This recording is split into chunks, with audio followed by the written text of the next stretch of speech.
a type of dwarfism, and it's called, wait for this, spondyloepiphyseal congenita dysplasia. I discovered that my very long medical name has the same amount of syllables as Mary Poppins' supercalifragilisticexpialidocious.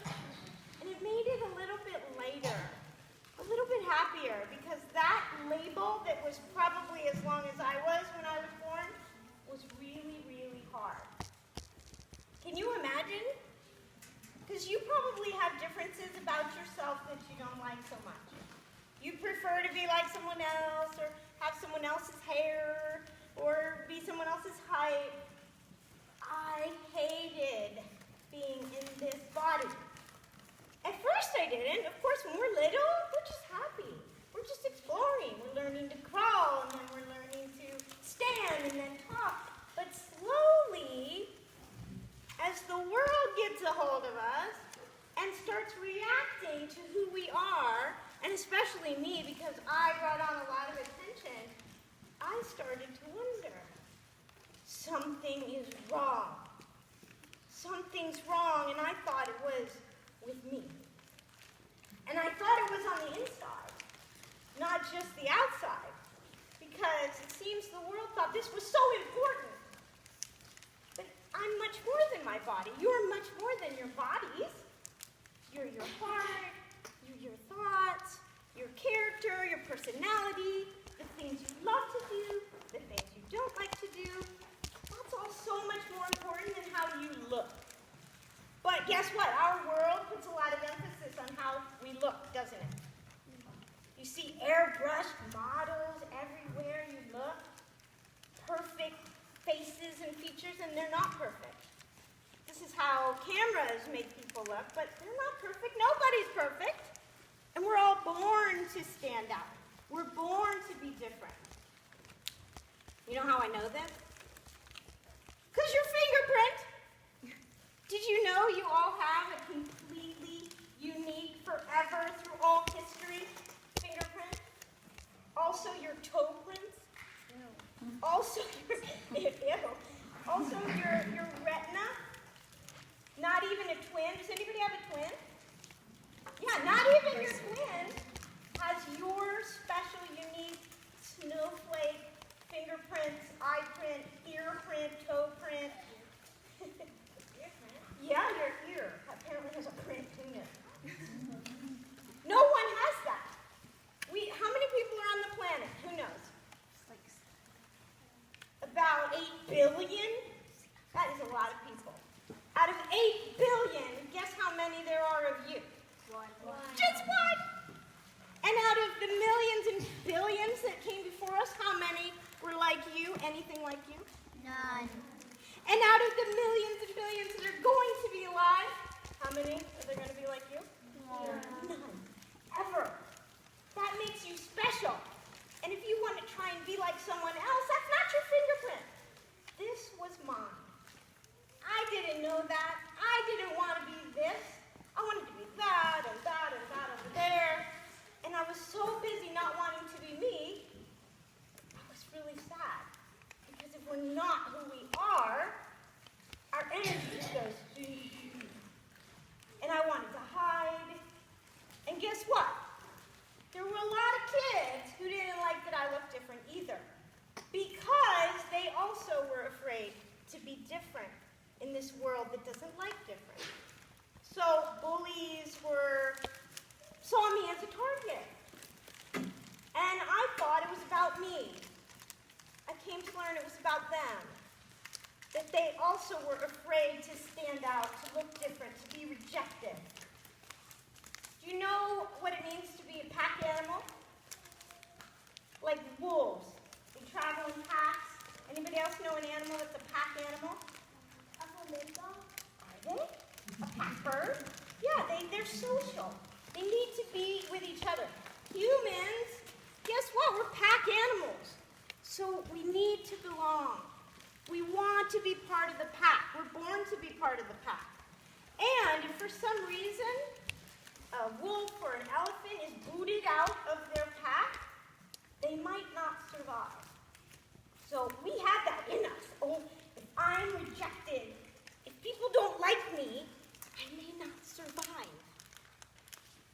actually not true. You have everything you need inside you and in here. And with the people who will help you and do love you, there's so many more good people than there are not so good. But that drive inside of us to come together and belong and fit in is really strong. So whatever your difference is, and mine was really visible, so it just scared me. And it made me feel very ashamed. But that shame wasn't mine. It was believing what other people said. So there was this one bully. I'll call him Sam. I write about him in my book. I've written about several of them because I needed to express my sadness, my anger, my outrage. And when I wrote my book, it helped me just get rid of it and let go of it. I don't want to hold on to what other people said about me. But this boy, Sam, was very scary. And he gave me trouble all the time. But this one particular day, I was walking home from school, and I was by myself. I usually avoided that. I would always walk with a neighbor or a friend, but this day, I'd stayed after school, so I was alone. And I immediately felt, I started walking home. 2 blocks from my house, Sam and a bunch of his friends, I don't remember who they were or if I even knew them, because I just remember them, his beady eyes. He came out from the side street, they saw me, ran right at me. And I thought, I am so in trouble. Well, what can I do? You know, have you ever heard of the fight or flight response? When we're scared or stressed or anxious, this part of our brain, which I believe was the first to develop, it's the primitive side of us, responds with adrenaline. And it says either run, flight, or fight. Now, I wasn't going to fight these boys, and I couldn't run. I have arthritis, my joints have never been very strong, so all I could do was keep powering on toward my house. As they circled around me, calling me names, Sam got down on his knees, so then he was eye to eye with me, and he says, "Look, I'm a dwarf." And they all joined in, and another one got down on their knees. I thought, they're going to hurt me. I'd gotten a lot of teasing and a lot of humiliation, but I'd never had anyone hit me or hurt me. But this was very scary. As I was walking and wondering what to do, is someone going to help me, we heard something in the yard up the house. A neighbor, I don't remember what it was, and Sam and his gang scattered while saying insults. So although I was safe, the rest of the walk home, the adrenaline going from my brain that I was not safe was still fired up. And when I got home, I was still shaking. And instead of crying, which would have been absolutely understandable and important, we're built to do that when we go through something hard. We're built to cry, let it go, let it out. I didn't do that. It was so scary that I froze. It's like fight, flight, or freeze. And by the time my mom got home from work, I just was numb. Has anybody ever had that happen where you just go numb after something scary? Yeah. It's just part of what we do because we never had to deal with that before. So the rest of the night, I didn't say anything. I rarely told my parents when something happened because, 1, it would scare my mom. And 2, it would make my dad mad. And my dad was scary when he was mad. So I didn't want to do either of that. And you know why I didn't tell my friends? I thought if I told them, they might agree with the other people. It might change their mind about me. So I didn't talk to people. And it didn't help, because guess what? I felt very alone, and it was all building up inside of me. So that night, as I lay in bed, trying to pretend like it didn't happen, I started to cry, which is a good thing. And as I was crying into my pillow, so no one would hear me, my mom heard. And she came in, and I spilled a little bit of what happened. She said, "I'm talking to the principal tomorrow. We're going to put a stop to this." And I was like, "Oh my God, it's going to get worse." confront this boy who'd been a problem for a while. I don't know what she said to the principal. I don't know what happened to Sam, but he stopped. And I never saw those other boys again because I don't remember ever having to deal with that. He avoided me. It worked. And I had not wanted to do that. I had not wanted to talk to anyone. But it's so important to do that. Another boy, 15 years later, guess what? I run into Sam at a wedding. If I'd known he was going to be there, I probably wouldn't have gone. And a friend and I are walking down the aisle, and he's walking this way, and we have to say hi to him. So my friend says hi, she's very friendly, and I'm thinking, I just want to run away. I don't want to talk to him. I don't like him. And he tells my friend, he was pulled over for drunk driving, so he lost his license, and then he lost his job because he didn't have a car to get to his job, so he had to move in with his dad, who was a very angry alcoholic. I'm listening to this and thinking, is this the boy I was afraid of? My life is going well, and his life, not so much. And he clearly doesn't feel good about himself. Who could feel good about all that? Another boy who'd given me a very hard time in school friended me on Facebook. What do you think when someone does that and you don't like them or they've teased you, you go, oh, this is a joke. But I asked another friend who was in his friend group, and she said, no, he's really different. He's really changed. He's turned a corner. So I accepted his friendship. Soon enough, he messaged me and said, I read your book. I totally relate to your story. What? A bully relates to my story? And I wanted to write right back, but then I kept reading. He wrote this note. He couldn't wait to get it off his chest, because when people do mean things, when they know they've been cruel, they carry that shame. So the bullies are really no better. They look like they're awful and we're the victims, but actually, they're kind of victims of their own decisions and choices that aren't very nice. So he tells me that teachers were very hard on him in school. And he told me some stories that were awful. I had no idea. And that the bigger boys had bullied him, because he was actually small. Not me small, but he was pretty small. And suddenly, as I'm reading this, I realize he's just a human. He was just trying the best he could when he was young. Another boy friended me. He says, I'm so sorry for how I treated you. I wish I could go back and do it differently. All these years I've carried this guilt. I'm so glad I could tell you sorry. Another boy from college who was drinking and was very rude to me, same thing. Wrote me a note, I'm so sorry, wish I could take that back.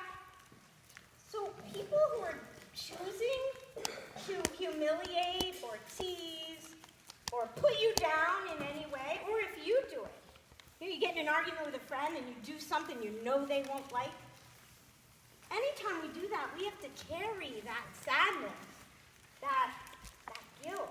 And you don't want to do that. You want to keep yourself bright and strong and clean and good. I mean, we all have bad days. Things happen. We get stressed. We get worried. We feel like we can't do something. But there are ways to keep our own heart big and strong. And I asked Mrs. Letta to be my test experiment person. She doesn't know what I'm going to do. I just asked her if she could come on up. Yay!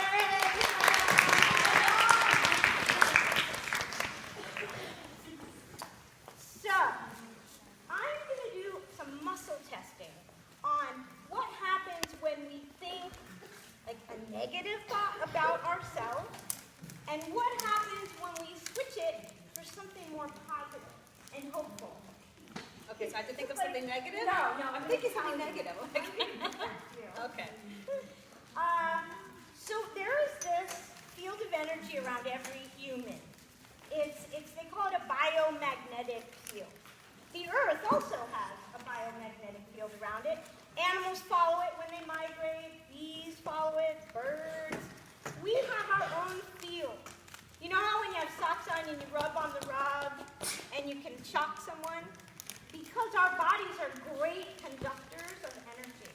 And you are the conductor of your own energy depending on what you're thinking, how you're feeling. It's easy when a bully or someone says something mean for our energy, which is normally a big bubble around us, sparkly. You can't see it, but mine's sparkly.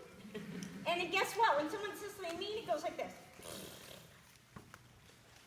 But we can do this by a lot of simple tricks and practices over time, realizing that you are in command of who you are, not other people. So first of all, put your arm out. You can face down. Okay, put your arm out. And when I'm just going to use 2 fingers. I'm not going to overpower her. It's just 2 fingers. So hold strong when I push against you so I can see how strong. Okay. Don't let me push again. Hold strong. Hold strong. Okay, and even if I hung on her arm, I don't think I could get it down. Okay, now, so your name, tell me your name. My name's Ellen. And now, hold strong, hold strong. Don't let me push. Don't let me push now. Okay, now, tell me your name is Brad. Whoever. Sam. Okay, my name is? My name is Sam. Okay, hold strong, hold strong, hold strong. Did I push harder? No. No. See, I broke the energy field around her because as soon as she's telling something to herself that she knows it's a little off, your energy goes. So now, we're going to do, now, So who needs- I am Ellen. I'm Ellen. Hold strong, hold strong, hold strong. Okay, so you're back. Your energy sparkly and strong. So now, think about, close your eyes a minute. Think about someone, don't say who it is, someone who just everything. Now think about how that feels. And tell me when you stop. I have so many. Going through the list. Oh my gosh. Okay. And how are they aggravated? Don't say it. Thinking. Because it matters what we're thinking and feeling that affects you. Okay, you have it? Okay, hold your arm out. When I push down, hold strong. Hold strong, hold strong, hold strong. No strength. So now, think about someone you love. Close your eyes. Think about someone you love. They're smiling to you, hugging you. You feel it? Okay, ready? Hold strong. I'm pushing hard. Do you see me? And she's strong That's again. amazing. Just by thinking love. That's amazing. Love is like, whoa. When someone says something mean, what do? You go inside and go, what do I like about myself? Quick, what do I like? Because there's always something. Okay, let's try another one. Okay, should I shut my eyes? So shut your eyes. Now think about something you'd like to be able to do, but you can't. It could be a thing like skiing or anything. Can you think of something? Yes. Okay, think about something you want to do, but you don't think you can. How does that feel? Don't say it. Just do it. Okay, got it? Okay. Now, hold strong when I push. Hold strong, hold strong, hold strong. Now, think about that thing and say, I'm learning that I can do blank and blank. I'm learning that I can do it. Can you believe that? I think so. I'm learning. How about this one? I'm willing to learn. I'm willing to learn that I can. Got it? Okay. Now, hold strong as I push. Hold strong, hold strong. Ooh. See, just by our willingness, just by saying, I can do that. I can do that subject, or I can face that scary thing. I am brave. It changes our energy field to where, whoop, it actually goes out to your fingertips, down below your feet, above your head, except when you go, oh, I'm so stupid, and then, let's try another. Okay. Here's another quick fix. If someone's mean to you, or, worse yet, you're mean to yourself. I became my own worst bully by repeating what the bullies had said. So then it was a tape in my head as I go to bed at night. Sometimes as I was walking on my own. It was just in there. And I had to unlearn that what they said was their opinion.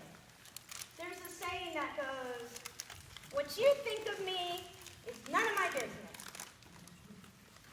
It really isn't. Because people are not going to like you. Not everyone's going to like you.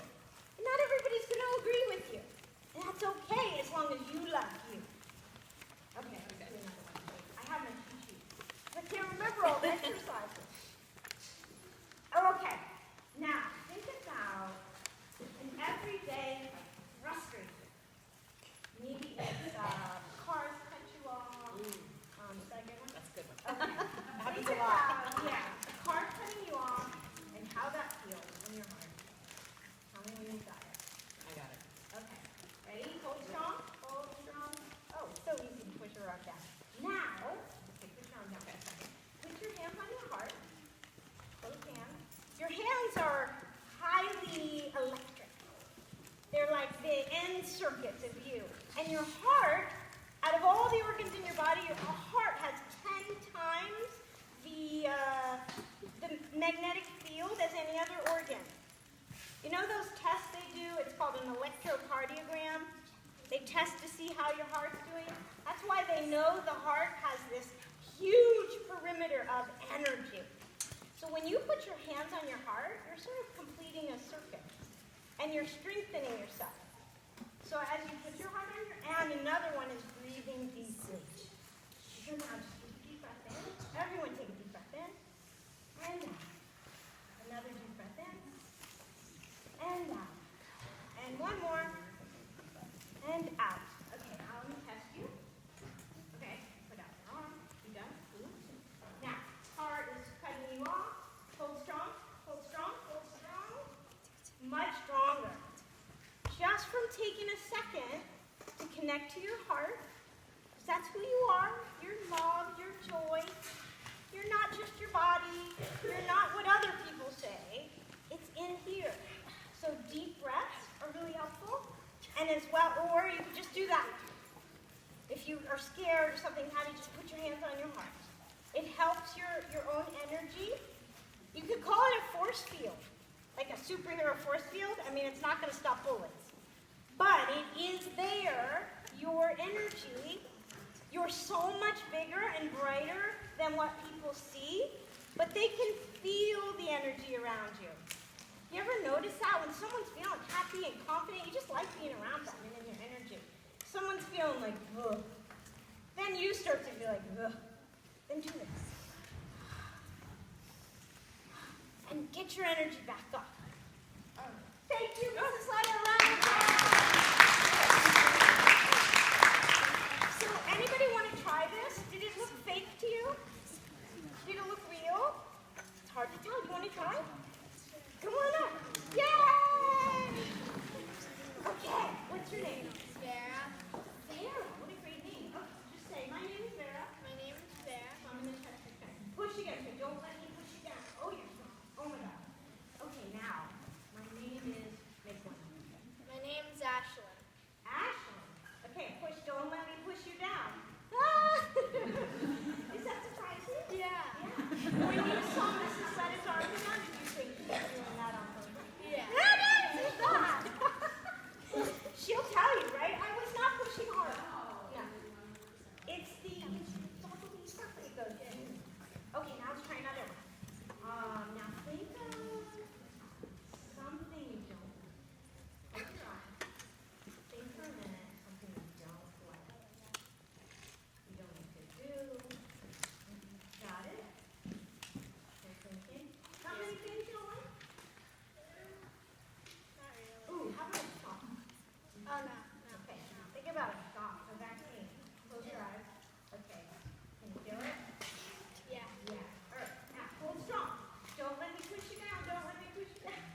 something happens.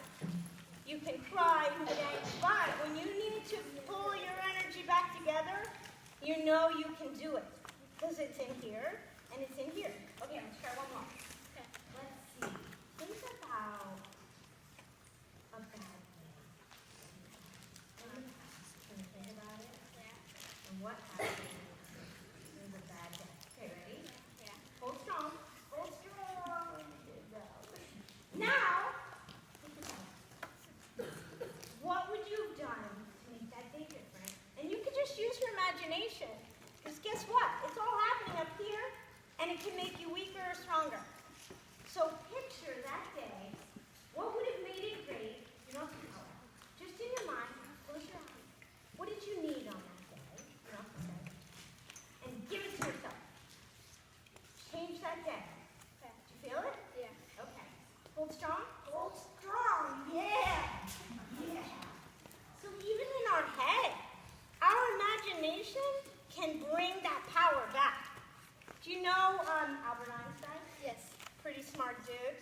He said imagination is more important than knowledge. Knowledge is important, but imagination, because it's in here and in here, can actually make you stronger by remembering good things when you need to, and not focusing on, say, what someone said to you or someone did to you. All right, one more. Okay. Let's sing. Wait, I need my cheat sheet. I'll pick the hardest one. No, I'm kidding. Oh, okay. Okay, now, we're going to pick something you don't like about you. Now, something you can't change, but something you don't like. You have it? Yeah. Ready? Hold strong. Hold strong. Yeah, hold strong.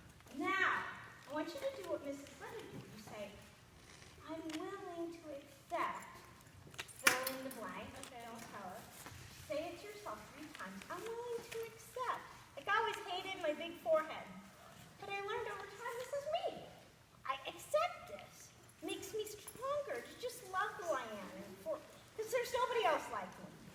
So when I started to learn to say, I accept my forehead, then I could learn, I think I like it. Oh, I think I love it. So all you have to say is, I'm learning to accept my, Okay. fill in the blank. So say it 3 times in your head. I'm learning to accept. Got it? Yep. Okay, ready? Hold strong. Hold strong. Oh, so strong. I can hang on her. So only changing our willingness actually gives us more sense of ourselves, more plantedness, and belonging here. Thank you so much.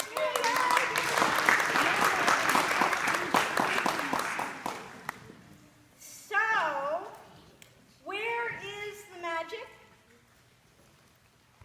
Inside you. Where is the magic? Inside. Yeah. Because no matter what happens to you, no matter what other people say, no matter what body you came in, no matter what family you came in, you believing in you is the best way to keep this beautiful energy, sparkly unicorn rainbow bubble strong. You believing in you. You bringing out the love that's in you. That's the power. That's the magic. You are the miracle. Remember that. Thank you all for listening.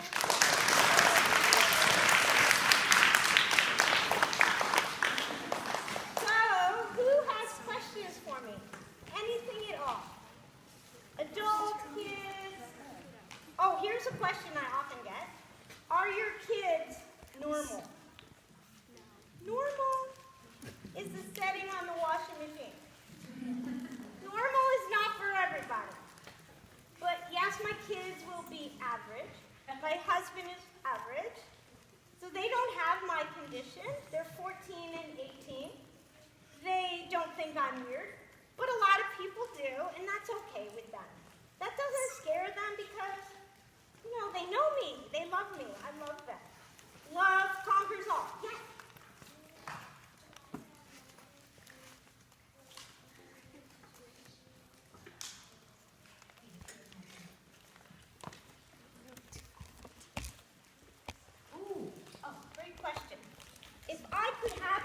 it?